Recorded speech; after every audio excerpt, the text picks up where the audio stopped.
Yeah. What does this say about the Raptors that they're making such a big deal out of this? Sore losers. I mean, look, we know that there are unwritten rules, and Lance Stephenson crossed one of them here. He shouldn't have done it.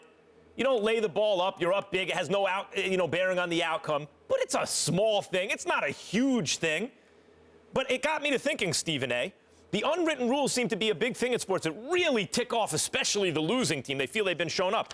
I've written down the rules. They're now the written rules. Oh, Lord. Forget about unwritten. You don't score on purpose when the game's already won. You don't bunt to break up a no-hitter. Don't go for two if you're way up in the NFL. I mean, they're now written. I don't want to hear any more about the unwritten rules, which is largely an excuse for the losing team to act like sore losers because they don't like the fact that they're getting their noses rubbed in it. Well, it's the wrong thing to do, but it ain't that big a deal. Well, I think it would have been helpful if you wrote it in red or something like that as opposed to green for television, but that's just here. It's neither here nor there. I'm impressed you wrote it down. Thank you very much. I am, and you're right about the rules. But in all seriousness, here's the deal. Lance Stephenson should not have done what he did. Big ups to him for apologizing because it was Bush League. Dwayne Casey was absolutely right. But his rationale made total sense. The fans were just cheering him on. It was his first game back. He meant no harm. My issue actually isn't with the Raptors. It's with DeMar DeRozan specifically because DeMar DeRozan put his hands on Lance Stephenson. You shouldn't have done that.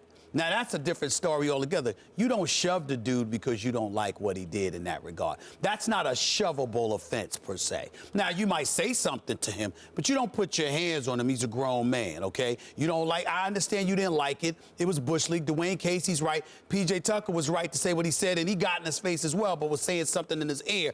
But at no time did he put his hands on him. DeMar DeRozan actually shoved the Lance Stephenson. And I like DeMar DeRozan, but you don't do that over something like that. It wasn't a scuffle or anything like that.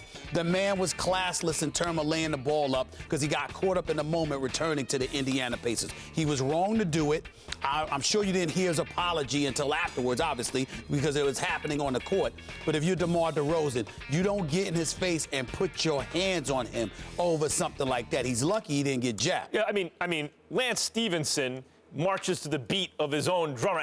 That's part of his charm. He's a different animal. And he apologized afterwards. And by the way, even Paul George, said, look, he shouldn't have done it. I mean, it's not like anyone was saying Lance Stephenson was in the right. But you're absolutely right about DeMar DeRozan. You don't escalate it and make it something physical. What if Lance Stephenson had swung? Right now, it's a big deal.